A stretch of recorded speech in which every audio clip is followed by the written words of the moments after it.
त्वमेव साक्षात् श्री महालक्ष्मी महासरस्वती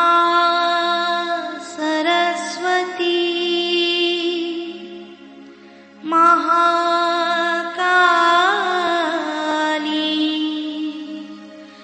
त्रिगुणात्मिका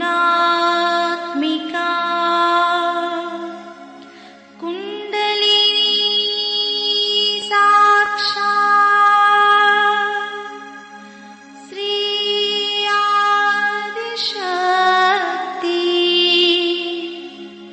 माताजी श्री निर्मला देवी नमो नमः। ॐ त्वमेव साक्षात् श्री कल्की साक्षात् श्री आदिशक्ति माताजी श्री निर्मला देवी नमो नमः। ॐ त्वमेव साक्षात् श्री कल्की साक्षात् श्री सहस्रार स्वामिनी मोक्ष प्रदायिनी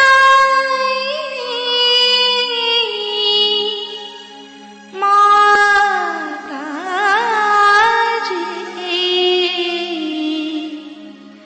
श्री निर्मला देवी नमो नमः।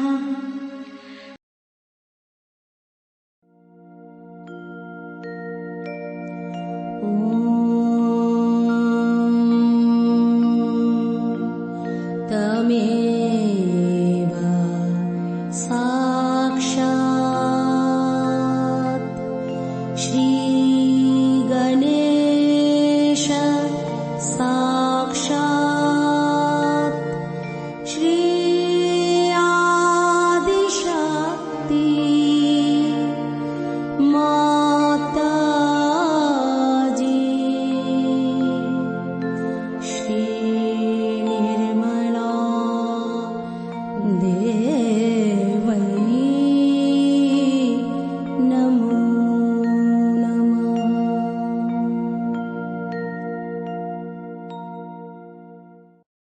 जशु माता जी दोनों हाथ माँ के सामने हृदय में श्री माता जी को नमन करते हुए, परम पूजनीय श्री माता जी हम सभी के हृदय को अपने रहने के योग्य बनाइए।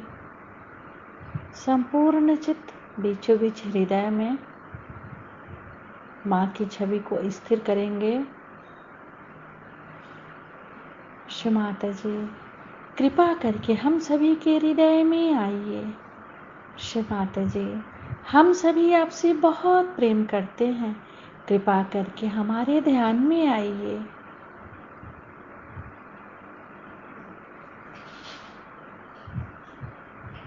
श्री माता जी हम सबको क्षमा कर दीजिए, हम सभी अज्ञानी हैं।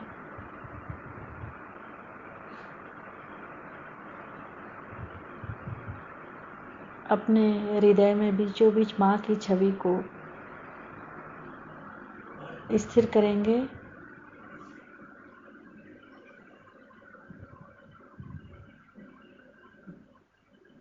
धीरे धीरे अपने संपूर्ण चित्त को दोनों हाथों पे,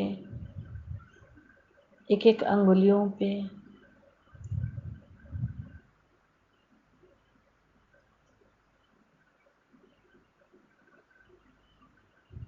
अब अपने संपूर्ण चित्त को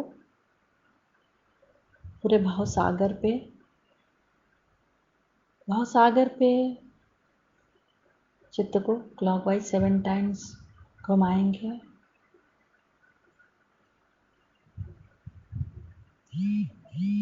श्री माता जी, आप ही तो हमारी गुरु हैं और आप ही भी हमारी स्वामिनी हैं। कृपा करके हमें स्वयं का गुरु बनाइए। चित्त को क्लॉकवाइज घुमाते रहेंगे पूरे भाव सागर में। गुरुर् ब्रह्मा गुरुर्विष्णु गुरुर्देवो महेश्वरा गुरु साक्षात् परब्रह्म तस्मै श्रीमान निर्मलमा नमो नमः। अपने संपूर्ण चित्त को भाव सागर में ही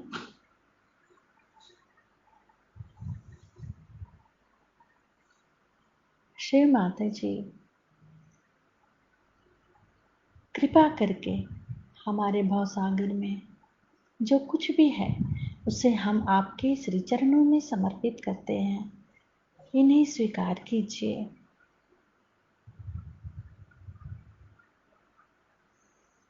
दोनों हथेली के भाव सागर पे चित्त रखेंगे।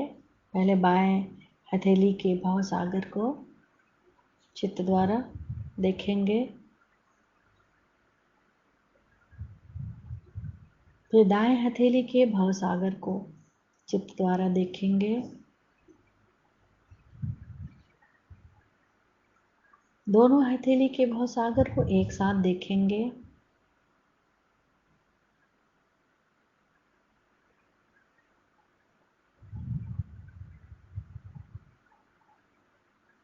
दोनों हथेली के भाव सागर और अपने नाभि के पेट के चारों तरफ भाव सागर एक साथ तीनों जगह चित्त रखेंगे।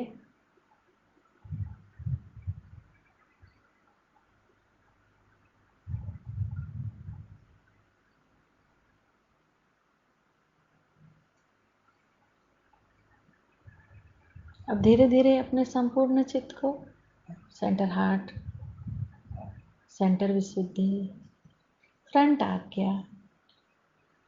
आज्ञा पर राइट हैंड रख के श्री निर्विचारिता मंत्र ओम त्वमेव साक्षात् श्री निर्विचारिता साक्षात् श्री आदि शक्ति माता जी श्री निर्मला देव्यै नमो नमः।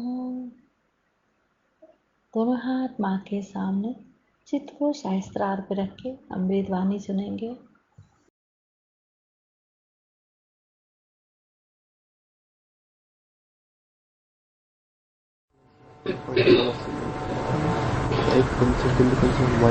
आप सब लोगों को मिलकर के बड़ा आनंद आया और मुझे इसकी कल्पना भी नहीं थी कि इतने सहयोगी हैदराबाद में हो गए।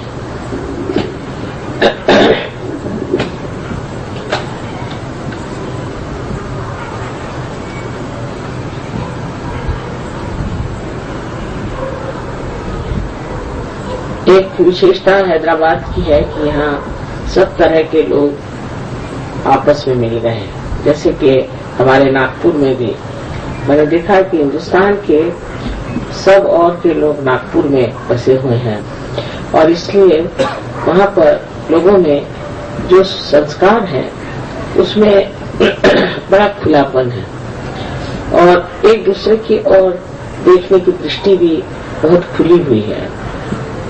अब हम लोगों को जब सहयोग के ओर नए तरीके से मुड़ना है तो बहुत सी बातें ऐसी जान लेनी चाहिए कि सहयोग ये सत्य स्वरूप और हम लोग सत्यनिष्ठ हैं। जो कुछ असत्य है उसे हमें छोड़ना है।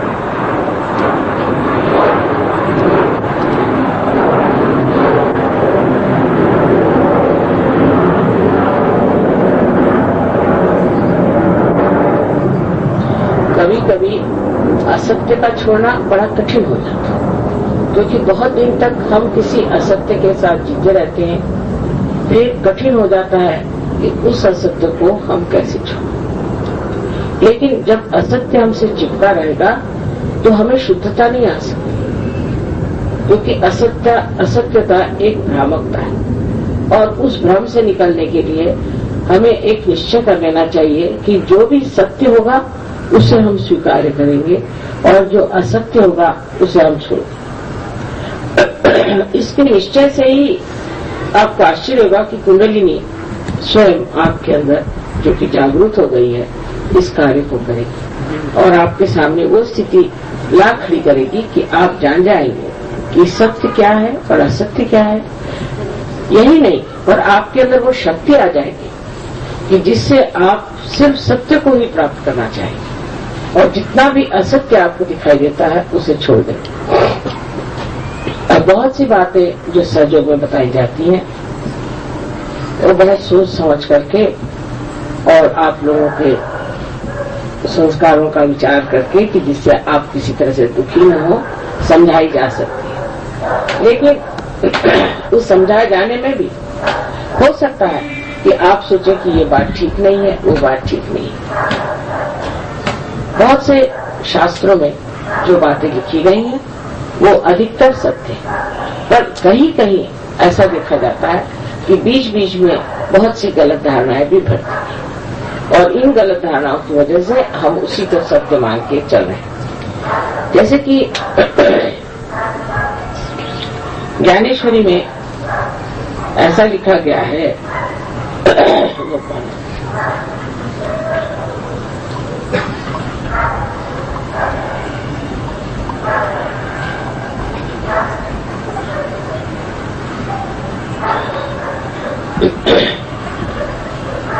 कि जब कुंडलिनी का जागरण होता है तो आप हवा में उड़ने लग जाते हैं और आप पानी पे चलने लग जाते हैं और आपको बहुत सात समुद्र के दूर की बातें दिखाई देती हैं। अभी अशक्य है, क्योंकि ज्ञानेश्वर जी एक संत थे, महान संत थे। हम लोगों को उस पर सोचना चाहिए कि संत लोग जनहिताय जन सुखाय संसार में, वो इस तरह की बातें मनुष्य को सिखाकर कौन सा सुख देने वाले, उससे कौन सा आराम होने वाला है कि आप हवा में उड़ने लग जाएं तो क्या विशेष हो जाए, या अगर आप पानी पे चलने लग जाएं तो क्या विशेष हो जाए। लेकिन जिस चीज से हमको असल में लाभ होता है वो है हमारे अंदर का परिवर्तन और हमारा परमात्मा से संबंध होना। और उसी ज्ञानेश्वरी में लिखा गया है कि पसायदान, यानी ये कि वो कहते हैं कि अब विश्व के जो आत्मा है, विश्वात्मक जो है, उन्होंने खुश होना चाहिए क्योंकि मैंने वाणी का यज्ञ किया है और अब आप ऐसा पसायदान दे, ऐसा चैतन्य दे जिससे सारे संसार में परिवर्तन आ जाए।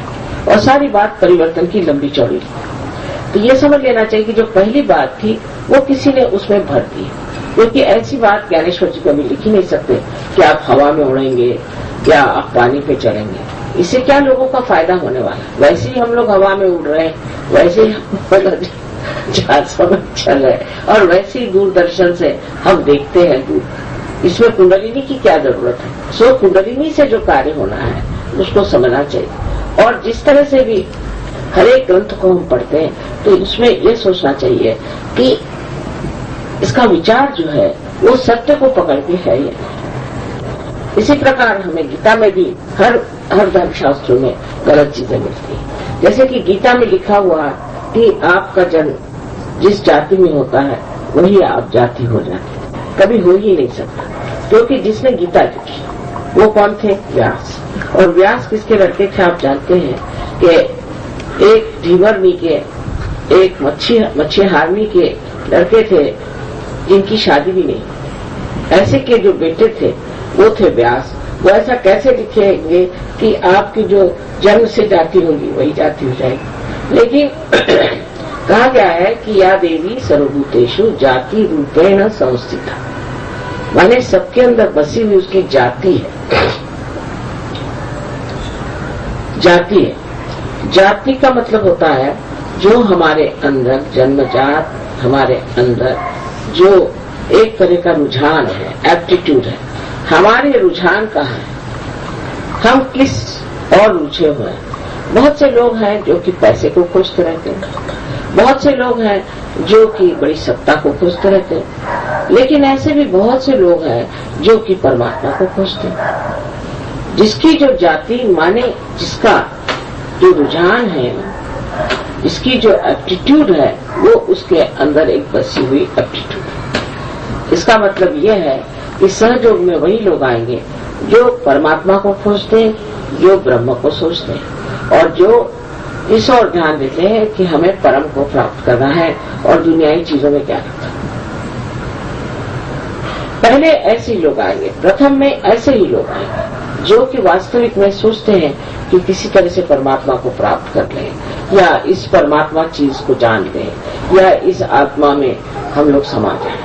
इस तरह के जो लोग सोचते हैं, किसी भी वजह से, किसी भी पुस्तक के पढ़ने से या किसी संत साधुओं के साथ रहने से, किसी गुरुजनों के साथ रहने से, जो लोग इस तरह का सोचते हैं पहले सहयोग में आते। इसलिए आप देखिएगा कि सहयोग की प्रगति धीरे होती है और सब चीजों की प्लास्टिक प्रगति है। हजारों आदमी आप पालेंगे कि जो किसी गुरु के पीछे में दौड़ेंगे, लेकिन फिर वो छोड़ देते हैं, उनको कोई लाभ नहीं होता, उनको पैसा ऐसा देते हैं और किसी तरह से ठीक हो जाते हैं। लेकिन हमको ये सोचना चाहिए कि जो सच्चाई होती है और जो जीवंत चीज होती है वो धीरे धीरे पनपते हैं, एकदम ज्यादा नहीं पनप सकते। आपको अगर एक वृक्ष में फूल आने हैं तो पहले 1-2 ही फूल आते हैं, फिर 4-5 फूल आते हैं, फिर धीरे धीरे उसमें अनेक फूल आ जाते हैं। तो मनुष्य को ये जब सहयोग की ओर रुझान हो जाती है और वो सहयोग में आ जाता है तो उसको कभी कभी बड़ा दुख होता है और उसे लगता है कि आखिर इतने धीरे धीरे सहयोग क्यों बढ़ती है, सहयोग की प्रगति इतनी धीरे धीरे क्यों। लेकिन उसकी वजह अब आप समझ गए कि ये जीवंत चीज है और इस पे किसी पे जबरदस्ती हम नहीं कर सकते। हम किसी को कहें कि आप पार हो गए तो नहीं हो सकते, ये होना पड़ता है। जब तक ये होना नहीं होगा, जब तक ये बात घटित नहीं होगी, तब तक हम नहीं कह सकते कि ये हो गया। जैसे कि एक हमारे साथ देवी जी थी, वो गई अमेरिका, उनका लड़का आया होनोलुलु से, तो मुझे कहने लगे कि माँ इनको आप पार करो। तो मैंने कहा ये होते नहीं, मैं क्या करूँ, तुम करा दो पार। मैंने जब आपसे नहीं होते तो मैं कैसे करूँ। तो फिर क्या मैंने कहा क्या उसको झूठा सर्टिफिकेट दे दें फिर तो पार हो गया, मैंने उससे क्या फायदा होने वाला। मैंने कहा यही बात, इसलिए ये घटित होना पड़ता है और ये सत्य स्वरूप प्राप्त होना चाहिए। अगर ये नहीं हुआ और कोई झूठ मूठ में कहने लगे कि नहीं मुझे पार हो गया, कोई तो हो नहीं सकता और हर आदमी ही पार होगा, ऐसा भी आप नहीं कह सकते। बहुत से लोग नहीं होते हैं, अनेक कारणों की वजह से नहीं हो सकते। किसी को कभी ये लगता है कि ऐसे कैसे हो सकता है। ज्यादातर लोगों में तो ये विचार आता है कि जब कभी हुआ नहीं उसके लिए इतनी तपस्या करनी पड़ती थी, हिमालय जाना पड़ता था, ये करना पड़ता था, तो अब हमें कैसे हो। असल में जब किसी से कहा जाए कि यहाँ एक हीरा रखा है और आपको मुफ्त में मिल जाएगा तो सब दौड़ाएंगे, उसको नहीं छोड़ेंगे।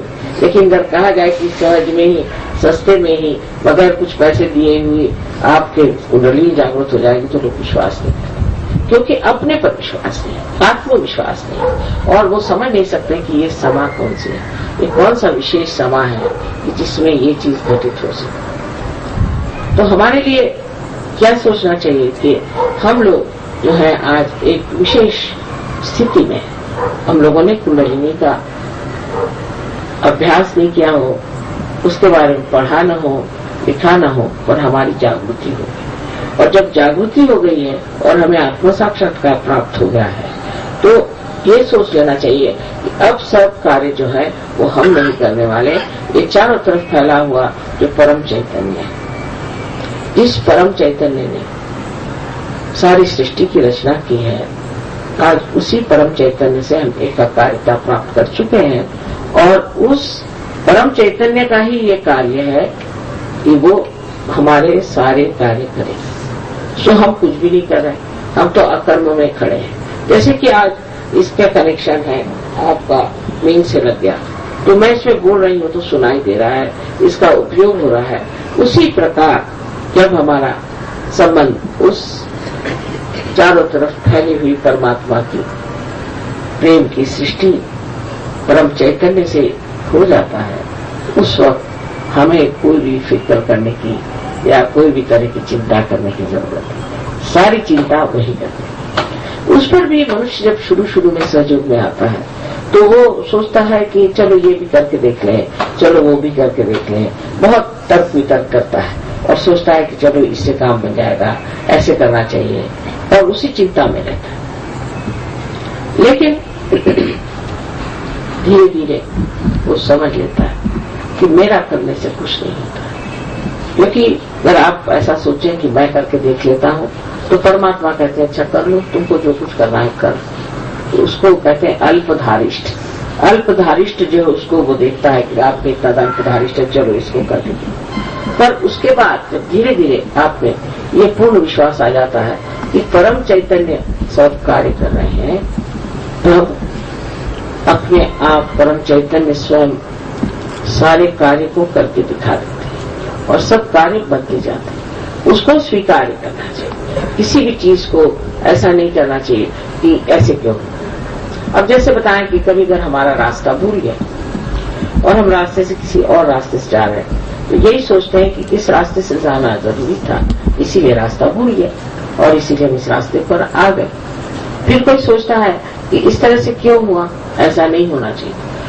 कभी कभी बहुत सारी बातें हमारी समझ में नहीं आती है, बहुत दिनों बाद समझ में आ जाती है कि ये होना जरूरी था और इसलिए ये चीज घटित हो गई।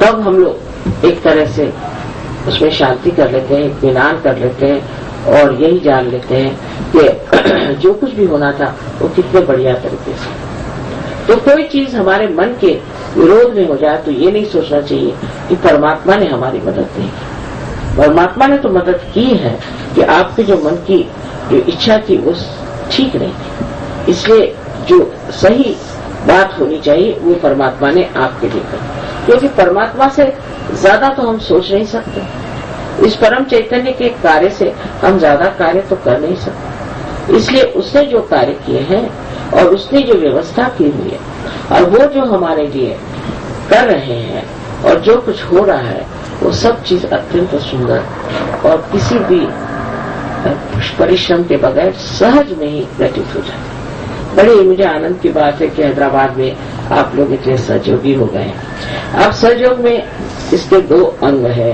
मेरा ऐसा कहना है कि इन दोनों अंगों को संभालना चाहिए। एक तो अंग ऐसा है कि जिसमें ध्यान धारणा आदि करनी चाहिए, घर में अपने व्यक्तिगत रूप से भी हमें ध्यान धारणा जरूर करना चाहिए और हमारे अंदर के दोषों को निकालना चाहिए।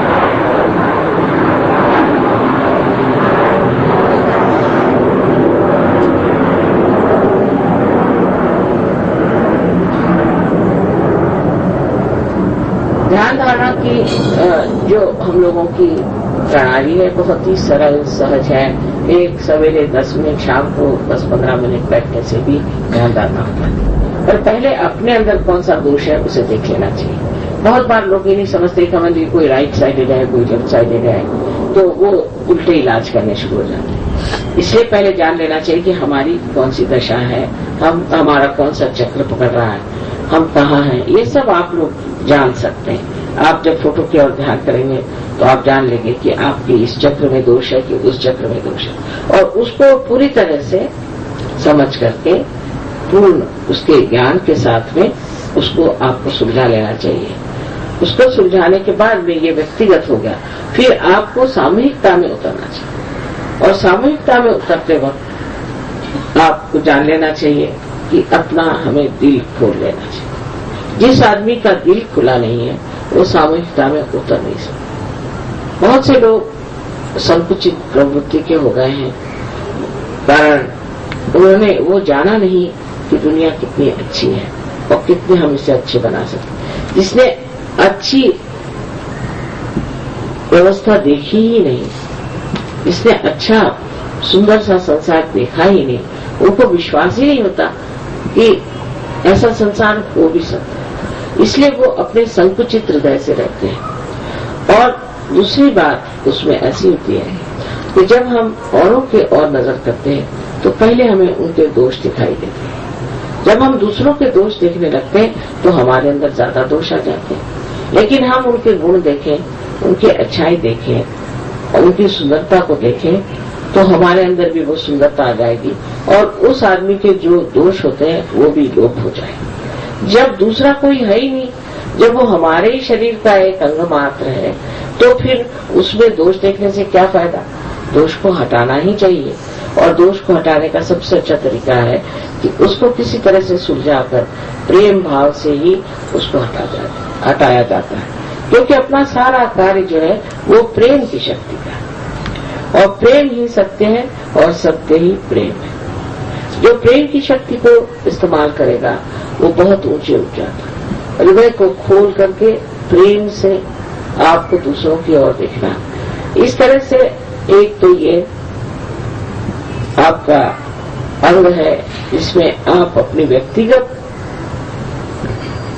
दृष्टि में प्रगति करते हैं और एक आप समष्टि में प्रगति करते हैं जो दूसरों के साथ मेल जोल प्यार हो जाए। जिसका मेल जोल दूसरों के साथ नहीं बैठता है तो उसको सोच लेना चाहिए कि वो सहज नहीं। जिसका जो प्रश्न खड़े कर देता है, जिससे लोगों को तकलीफ हो जाए, जिससे आपस में प्रेम न बढ़े, बैर बढ़ जाए, आपस में झगड़ा हो जाए, ऐसा आदमी सहज नहीं है और ऐसे आदमी से बचकर रहना चाहिए, क्योंकि ऐसा आदमी एक भी आम खराब हो जाए तो सारे आम वो खराब कर सकते। तो वो आदमी इधर से उधर लगाएगा, इधर से उधर बात करेगा, इसके खिलाफ बोलेगा, उसके खिलाफ बोलेगा। इसलिए किसी भी सहयोगी की निंदा सुनना हमारे सहज में एक पाप सा है, क्योंकि उसको सुनने से हमारे कान खराब हो जाते हैं और उससे हम उस आदमी के प्रति एक तरह से गलत तरीके से कहना चाहिए कि उसके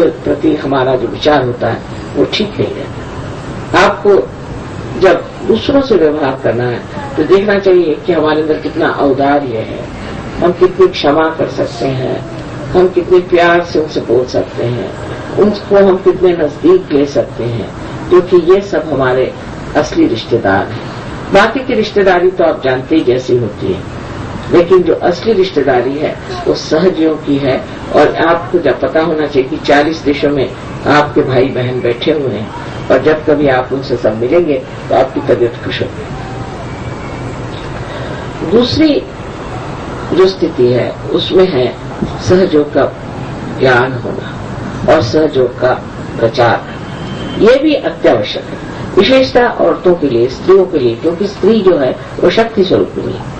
उसको समझ लेना चाहिए कि कौन सा चक्र पकड़ता है तो कौन सी उंगली पकड़ती है, कौन से पैर में उंगली पकड़ती है, उसको कैसे निवारण करना चाहिए, उसके क्या दोष है, उसे क्या बीमारियां हो सकती हैं, किस तरह से हम लोगों को ठीक कर सकते हैं, कौन से दोषों से हम जान सकते हैं कि कौन से चक्र पकड़े हुए हैं, उसका निवारण कैसे करना चाहिए, आदि जो कुछ भी ज्ञान है, कुंडलिनी के बारे में ज्ञान क्या है, आदि सब बैठ करके मनन करके सोच करके और आपको जान लेना चाहिए। लेकिन अधिकतर लोग सहयोग में आने के बाद उसके ज्ञान की ओर ध्यान नहीं देते, उनको ज्ञान नहीं रहता है और सहयोग करते रहते, तो उसका ज्ञान होना अत्यावश्यक है। क्योंकि ऐसे तो दुनिया में बहुत से लोग आए जो कि हम देखते हैं कि पार हैं, बच्चे हैं बहुत सारे, वो भी ऐसे पैदा होते हैं जो कि सहजी हैं, लेकिन उनको सहज का ज्ञान नहीं। तो माँ लोगों को चाहिए कि वो जाने सहज क्या चीज है, उससे वो अपने बच्चों को भी समझ जाएंगे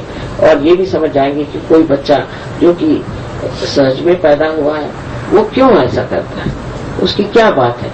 उस समझने के लिए इसका ज्ञान होना आपको बहुत अत्यावश्यक है। जिन लोगों को इसका ज्ञान नहीं होता है वो लोग समझ नहीं पाते कि क्या बात कर रहे हैं, ये क्या कर रहे हैं, औरों को इसका असर नहीं आता। इसका इसलिए बुद्धि से ज्ञान होना बहुत जरूरी। और जो चौथी चीज बहुत जरूरी है, सहयोग का प्रचार। अगर आप एक कमरे में बैठे हैं और एक दरवाजा खुला है, यहाँ से आपको हवा मिल रही है, लेकिन अगर दूसरा दरवाजा आपने खोला नहीं तो हवा का सर्कुलेशन रुक जाए, हवा जो का प्रवाह है वो रुक जाए। इसी तरह से हम लोग जब दूसरों को सहयोग से लाभित करते हैं, उनकी मदद करते हैं, उनको रियलाइजेशन देते हैं, उसका प्रचार करते हैं, उसके बारे में बोलते हैं, अपने रिश्तेदारों को बताते हैं, उनको घर पे बुला कर चाय पिला करके सहयोग देते हैं, तब जब तक आप प्रचार नहीं करेंगे तब तक आपकी प्रगति नहीं हो सकती। क्योंकि आप जानते हैं कि जब पेड़ बढ़ता है उसकी शाखाएं बढ़नी चाहिए और उस शाखाओं के नीचे उसकी छाया में अनेक लोगों को बैठना चाहिए। नहीं तो ऐसे अनेक पेड़ हैं पर हम लोग तो वटवृक्ष के जैसे हैं और इसलिए हमें चाहिए कि हम इसके प्रचार में पूरी तरह से सहायता करें। उसके लिए जो जो जरूरतें होंगी वो हमें करनी चाहिए, उसकी ओर हमें मुड़ना चाहिए, उसके प्रति हमें पूरी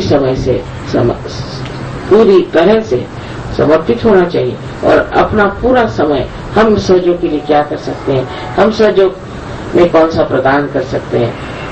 इसमें आप जानते हैं कि पैसा ऐसा नहीं लिया जाता, पर अब जैसे आपको कोई कार्यक्रम करना है तो मैंने सुना कि एक ही नागोराव साहब सारा पैसा दे रहे हैं, ये बात अच्छी नहीं। अभी से आप थोड़े थोड़े पैसे इकट्ठे कर लें और जब हम आए तो ऐसा होना चाहिए कि सबको उसमें तन मन धन से हर तरह से मदद करनी चाहिए और उसमें आपको बड़ा मजा आएगा। ऐसे हम लोग और तो खर्चे करते रहते ही हैं, ये खरीद वो खरीद, एक चीज नहीं खरीदी और सोचा कि सहयोग के लिए रखें। बहुत से लोग सहयोग में ऐसे भी हैं कि पूरे समय सहयोग का विचार, क्योंकि ये सोचते हैं कि इससे सारे समाज का, सारे सृष्टि का ही परिवर्तन हो जाएगा और सारे संसार में आनंद का राज्य आ जाएगा और हम लोग सारे सुख से रहने लगेंगे और जो कुछ वर्णित किया गया है स्वर्ग वो इस संसार में उतर आएगा।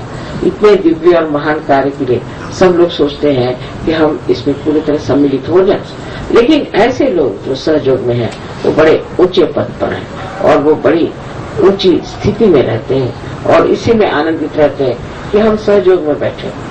उनका बिजनेस चलता है, उनको पैसे मिलते हैं, उनके सारे प्रश्न छूट जाते हैं कि जो प्रॉब्लम्स है वो हल हो जाते हैं और उनको समझ में नहीं आता कि कोई प्रॉब्लम ही नहीं रहा, ये प्रॉब्लम भी छूट गया, वो प्रॉब्लम भी छूट गया, सब ठीक ठाक। सो इस प्रकार का जो हमारे अंदर जागरण हो जाए और हम सत्य की सृष्टि में उतर जाए तो अपने आप हम देखते हैं कि कितनी रूढ़ियां और कितने गलत संस्कार हमारे अंदर इतने दिनों से आए और वो हमारे अंदर घर करके बैठे हैं और उससे हमारी प्रगति नहीं हो सकती। तो चाहे कुछ भी हम सोचते रहे होंगे पिछले में, कुछ भी हमारे माँ बाप ने बताया हो, कुछ भी हमारे समाज ने हमें समझाया हो, हमारे ऊपर एक बड़ा भारी उत्तरदायित्व है, जिम्मेदारी है, रिस्पॉन्सिबिलिटी है कि हम ऐसा समाज बनाए कि वो शुद्ध निर्मल हो और उस शुद्ध निर्मल में हमारी धारणा रहे और उस धर्म में हम स्थित रहे। आप सबको मेरा अनंत आशीर्वाद।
निर्मल चादर ओढ़ सहज की, निर्मल चादर ओढ़ सहज की, शरण में माँ की आए। निर्मल चादर ओढ़ सहज की, निर्मल चादर ओढ़ सहज की, शरण में माँ की आए। मन में माँ के दर्शन करके मन ही मन हर्षाए।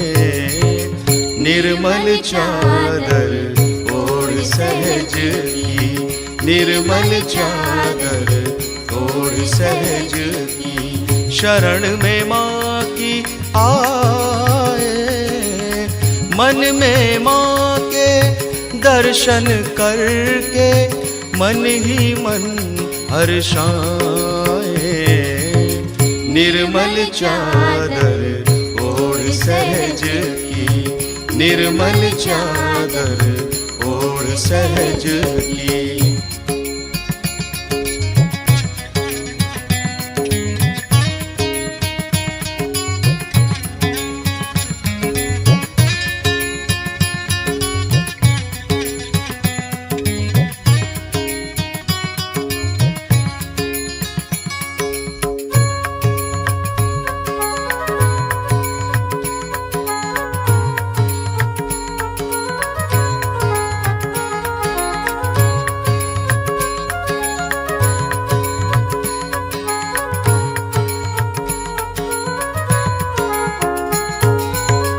माँ ने भेजा जग में हमको निर्मल देकर काया। माँ ने भेजा जग में हमको निर्मल देकर काया। आकर के अब सहज में हमने इसका मान बढ़ाया। आकर के अब सहज में हमने इसका मान बढ़ाया। जन्मों की ये पुण्याई है माँ के दर्शन पाए। निर्मल चादर ओढ़ सहज की, निर्मल चादर ओढ़ सहज की, शरण में माँ की आए। निर्मल चादर ओढ़ सहज की, निर्मल चादर ओढ़ सहज की, शरण में माँ की आए। मन में माँ के दर्शन करके मन ही मन हर्षाए। निर्मल चादर ओढ़ सहज की, निर्मल चादर ओढ़ सहज की।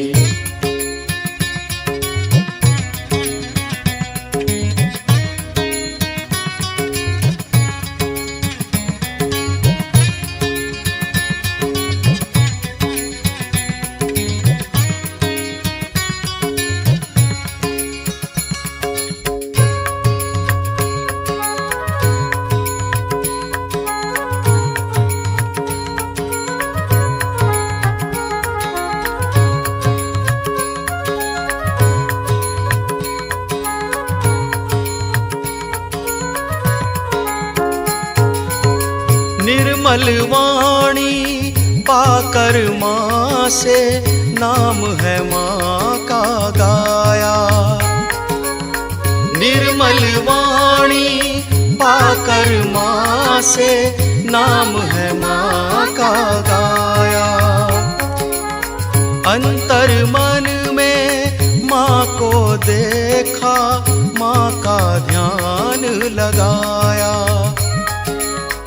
अंतर मन में माँ को देखा, माँ का ध्यान लगाया। मन वीणा की तारे झनकृत सुंदर गीत सुनाए। निर्मल चादर ओढ़ सहज की, निर्मल चादर ओढ़ सहज की, शरण में माँ की आए। निर्मल चादर ओढ़ सहज की, निर्मल चादर ओढ़ सहज की, शरण में माँ की आए। मन में माँ के दर्शन करके मन ही मन हर्षाए।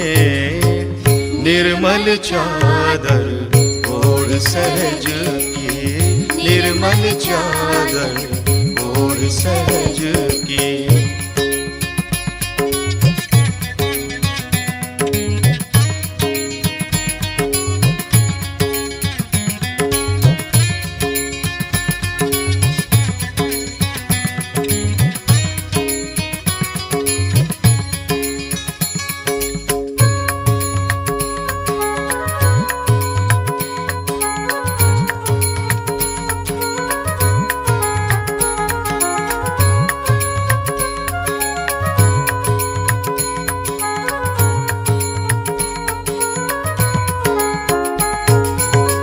इन पैरों से चलकर माँ के मंदिर हम हैं आए।